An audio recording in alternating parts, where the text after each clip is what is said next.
Salut, alors aujourd'hui je vais vous montrer comment créer, importer des scènes et animer des tokens sur Foundry VTT.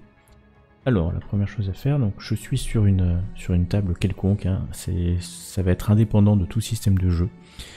Là j'ai dû créer une table avec un système, donc j'ai mis des D5, mais vous pouvez le faire sur n'importe quel système de jeu. Donc la première chose à faire, ça va être de créer une scène. On va donc créer une scène que l'on va appeler tuto, par exemple. Donc ça va vous ouvrir une petite page de paramétrage qui va vous permettre de donner le nom de votre scène, de savoir si on peut l'afficher ou pas, donc ça va être de l'affichage en haut à gauche pour toutes les scènes, ou MJ uniquement ou à tous les joueurs, ça veut dire que tous les joueurs pourront à tout moment aller sur ces scènes là. On peut donner un nom différent à la scène pour les joueurs. Il faut ensuite mettre l'image de base de la carte. Alors il faut mettre une image qui est la moins lourde possible parce qu'elle va être téléchargée par les joueurs, mais bien sûr de bonne qualité. Donc voilà, là j'ai mis l'image d'arrière-plan. Juste avec ça, je peux constituer une scène. Donc je constitue ma scène avec ça. Donc voilà une scène, une belle auberge, une scène de base, et je vais pouvoir revenir ma configuration. Donc je peux changer la couleur d'arrière-plan. Donc là ça va devenir blanc. Voilà, tout autour de la carte ça sera blanc. Je vais ajouter un token histoire de pouvoir un peu illustrer d'autres choses sur cette carte. Je reviens sur la config et alors padding percentage. En fait ça permet de dimensionner une zone qui est juste à l'extérieur de la carte pour aller ranger des jetons par exemple. En sachant que ça a une limite, voilà, là je suis aux limites de cette zone-là. Je peux aussi mettre une grille, donc là j'ai une grille carrée avec la taille en pixels de la grille. Donc si je mets aucune grille, voilà, aucune grille nulle part, je peux quand même bien entendu déplacer mes tokens, hein, il n'y a pas de sujet. Ce qui peut être intéressant, c'est de changer la taille de la grille en termes de pixels, parce que vous allez voir, vous donner de la profondeur ou de la taille en fait à la carte par rapport aux tokens. Donc voilà, là les tokens ils sont plus petits, donc la carte apparaît bien plus grande. Je peux aussi configurer la grille en termes de distance. Alors ça peut servir par exemple pour les sorts, mettre l'unité que je veux. Voilà, et puis mettre la couleur de la grille, donc elle est noire. Bon, là j'ai pas de grille, je vais remettre en carré en couleur noire. Et puis plus ou moins opaque. Voilà, plus ou moins opaque. Hop, donc je vais avoir ma grille qui va revenir, vous la voyez ici. Donc je reviens sur ma configuration et maintenant je vais mettre tout ce qui est lumière et vision. Donc là les visions du token, ça veut dire que les joueurs ne verront que ce que voit le joueur et le token tel que c'est défini par le token. Je peux illuminer globalement, alors je vais vous montrer la différence. Donc là le token ne voit qu'autour de lui et voit ce qu'il a déjà, entreaperçoit ce qu'il a déjà vu. Donc par exemple là il va voir l'autre personnage, donc il va pouvoir les visiter. Il se rappellera de la configuration de la map, mais il voit plus, une fois que c'est sorti de sa vision, il ne voit plus les autres tokens. Pour remettre ça à 0, il suffit d'aller dans l'illumination, là, outil de lumière, et le reset du brouillard de guerre. Et là vous verrez, le token ne verra que ce qu'il est en train actuellement de voir autour de lui. Je reviens sur la configuration, donc ça c'est la vision par token, illumination globale, et le token verra toute la pièce, toute la carte. Exploration du brouillard de guerre, en fait ce que je viens de vous montrer, la carte reste visible même si le token n'est plus là. Pour la dernière partie, ambiance et atmosphère, cela consiste tout simplement à joindre une note de journal à la scène, une playlist audio qui déclenchera quand vous ouvrez la scène ou un effet météorologique sur la scène. Pour les effets météorologiques, je vous montrerai un module un peu plus tard. J'utilise aussi moi la position initiale de la vue pour régler, à chaque fois que je rentrerai sur cette carte là, il arrivera exactement à cet endroit là que je viens de définir. Si maintenant je veux importer des scènes, alors il y a plusieurs méthodes. La première méthode, c'est la plus simple, ça va être d'aller chercher un module de Foundry avec des scènes. Alors, il y en a tout un tas. Donc Spell Arena, Battle Map Collection, The Mad Cartographer, il y en a quelques-unes, donc j'ai mis ces modules-là sur la table, et je vais ensuite chercher dans les compendiums ces scènes-là. Donc je vais aller sur Spell Arena, et puis je vais ouvrir, voilà, Chrome Lake, celle-là je l'ai déjà utilisée, et donc je vais la drag and dropper ici. Ça va m'ouvrir le même outil de paramétrage que quand je crée une carte. Je save, et maintenant j'ai une scène prête à l'usage. Je vais la regarder. Hop. Je vais la mettre ici, et puis je vais faire comme je vous l'ai dit. Je vais sauver cet affichage. Donc quand j'arriverai sur cette image, je reviendrai à cet endroit exact. Autre moyen d'importer une carte, c'est avec un module qui s'appelle Dungeon Draft Importer. Donc hop, je l'ai déjà installé. Et ça permet de rajouter au niveau des scènes un petit bouton en bas qui s'appelle Dungeon Draft Import et qui va vous permettre d'importer un fichier DD2 VTT. Alors je choisis le fichier, une écluse, et je clique sur Importer. Et voilà la map qui apparaît disponible pour être utilisée. Donc il suffit que j'aille là, que je l'active, et j'ai une écluse prête à être utilisée. Sur ces trois méthodes, les deux dernières sont les plus faciles. Vous avez des cartes qui sont prêtes à jouer avec les portes, les murs déjà définis, que ce soit celle-ci ou celle-là, ou pareil, hein, vous avez les murs, les lumières prédéfinies. Une fois que vous êtes sur une scène, il y a tous ces menus-là qui sont utilisables. Donc le premier, ça va être pour avoir des gabarits, vous permet de définir des gabarits sur la carte, mais là c'est plutôt en termes de jeu, ça prépare pas vraiment la scène. Vous avez la pose de tuiles, donc les tuiles c'est intéressant pour coller des images que vous pouvez en mettre pas mal. Par exemple, je vais en mettre une ici. Voilà une tuile utilisable, vous pouvez la mettre à la taille que vous voulez.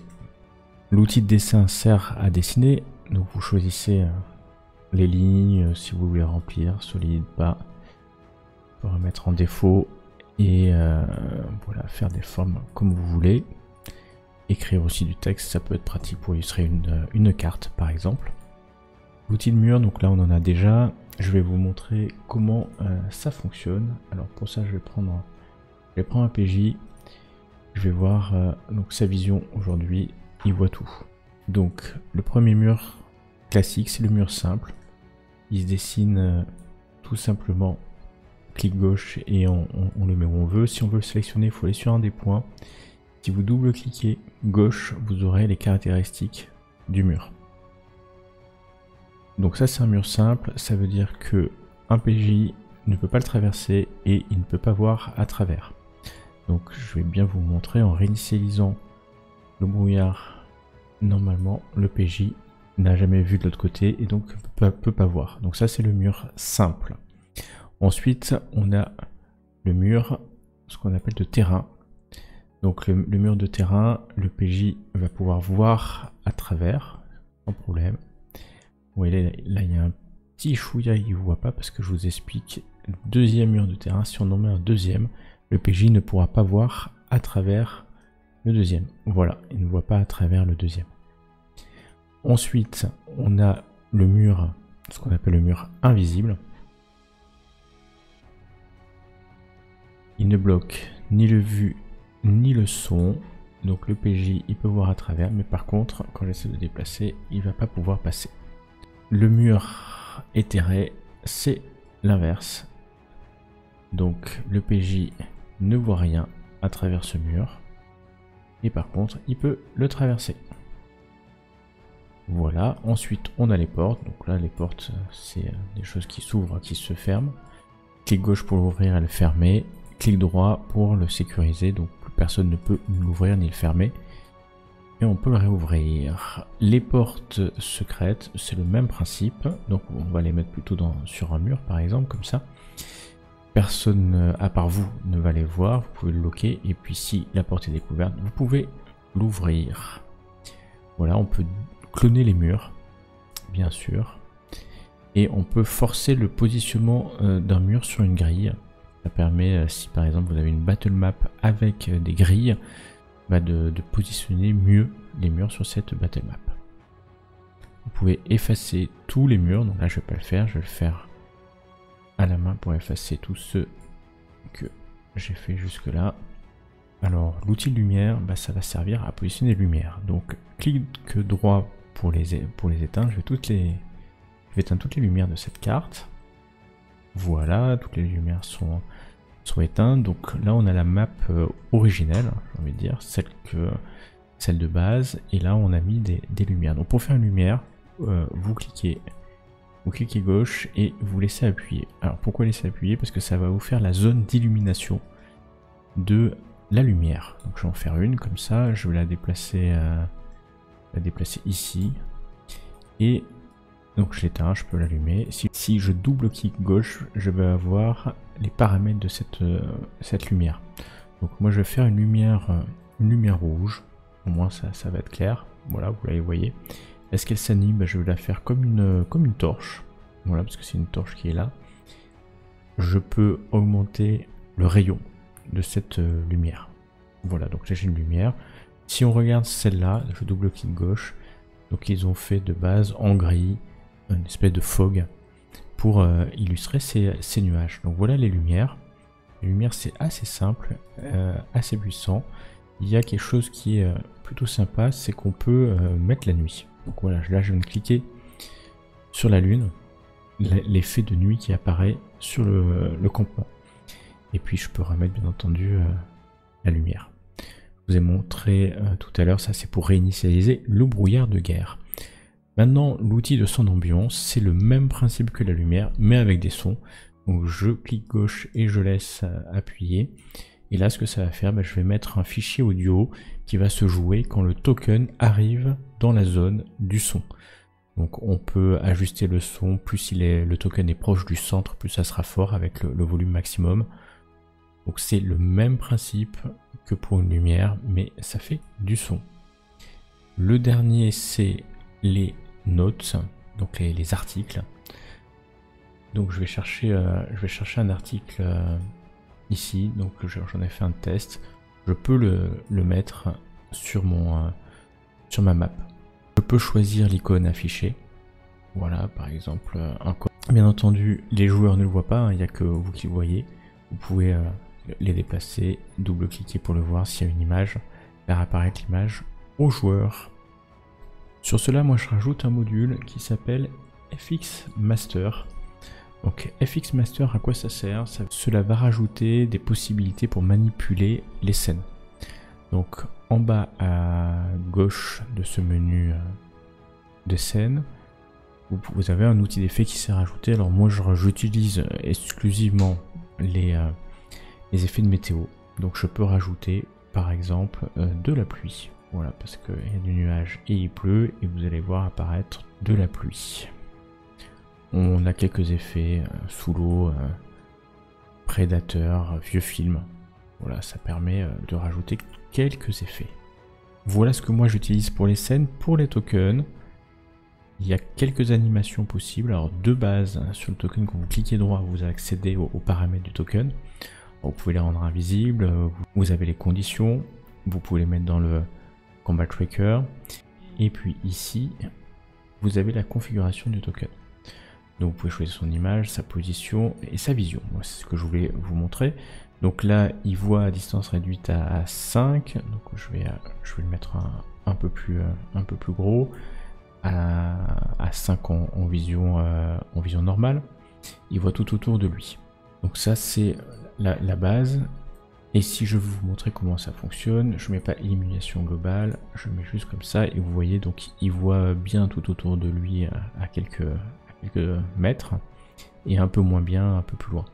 Mais je peux aussi en faire l'illuminer comme s'il portait par exemple une torche. Donc pour ça, en fait, je vais prendre une torche. À 15 mètres, ça va être léger. À 20 mètres, c'est l'inverse. À 20 mètres, ça va être léger. À 15 mètres, ça sera plus lumineux. Je vais lui mettre une torche, alors c'est une torche magique et elle illumine en bleu, voilà.